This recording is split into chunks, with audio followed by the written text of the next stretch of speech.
আমরা সবাই ইনশাআল্লাহ হুঁশিয়ার আছি। আমরা কারো সংসারে পা দেবো না ইনশাআল্লাহ। মাদের ব্যাপারে বলা হচ্ছে এরা ক্ষমতায় গেলে ঘরে বন্দি করে রেখে দেবে। জামাতে ইসলামী, তাবলিগি জামাত, কওমি মাদ্রাসা, আলিয়া মাদ্রাসা সব মিলে আমাদের এক আল্লাহ, সব মিলে আমাদের এক নবী, সবাই আমরা সাহাবায়ে কেরামের অনুসারী, সবাই মিলে আমরা এক আল্লাহর উপর ঈমান এনেছি। এখান থেকে কেউ আমাদেরকে ফলাতে পারবে না। আমাদের দাওয়াত স্পষ্ট, আমরা আল্লাহর গোলামি ছাড়া কারো গোলামি মানি না, মানবো না। কোনো আধিপত্যবাদ মানবো না, কারো চৌকান্ডানি মানবো না। বিদেশে বন্ধু থাকবে কিন্তু প্রভু মেনে নেব। লক্ষ্মীপুরবাসী জাতীয় জীবনের যে সমস্যাগুলো আছে ইনশাআল্লাহ সমাধান হবে।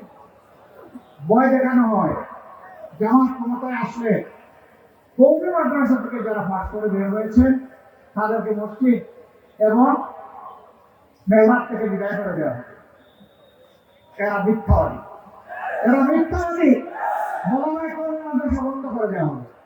আমি আল্লাহকে সাক্ষী রেখে আপনাদেরকে সাক্ষী রেখে বলছি, কওমি মাদ্রাসা আমাদের পরিচয়, কওমি মাদ্রাসা আমাদের হৃদয়। ইসলামী শিক্ষাটা তারাই এখন ধরে রেখেছেন। আমিনা শিক্ষা সংকুচিত হয়ে এসেছে। আমরা সেই আল্লাহর উপর বিশ্বাস করি যিনি কুরআন নাযিল করেছেন। এই কোরআনের অসংখ্য হাফিজ তৈরি হয় কওমি মাদ্রাসা থেকে। তারা আমাদের মাঝে লাগাতে চায়, বাঁধাতে চায়। আমরা সবাই ইনশাআল্লাহ হুঁশিয়ার আছি। আমরা কারো সংসারে পা দেবো না ইনশাআল্লাহ। মাদের ব্যাপারে বলা হচ্ছে এরা ক্ষমতায় গেলে ঘরে বন্দি করে রেখে দেবে। আমার মা ছিলেন, এখন নাই। আমার স্ত্রী আছে, আমার মেয়েরা আছে, আমার মতো আমাদের সবার আছে, এই সকলের আছে। তারা কি করে বন্দি? তারা জীবনের বাস্তব প্রয়োজনে অন্য 10 জন মহিলা যেমন চলাচল করে কাজ করে তারাও তাই করে।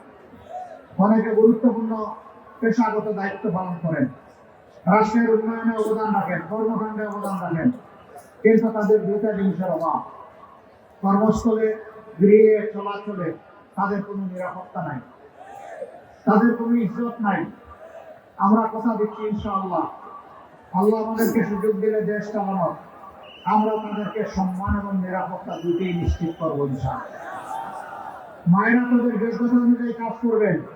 আমার এই মাকে কোন করবে এটা আমরা দেখবো না, আমরা দেখবো ওই যোগ্যতাটা তার আছে কিনা, যে কাজটা আমরা তার হাতে তুলে দিতে চাই। এই জন্য ধর্ম বর্ণ নির্বিশেষে ভেদাভেদ রেখা দূর করে আমরা ইনশাআল্লাহ তাআলা একটা ঐক্যবদ্ধ বাংলাদেশ গড়ব। আমরা এখানে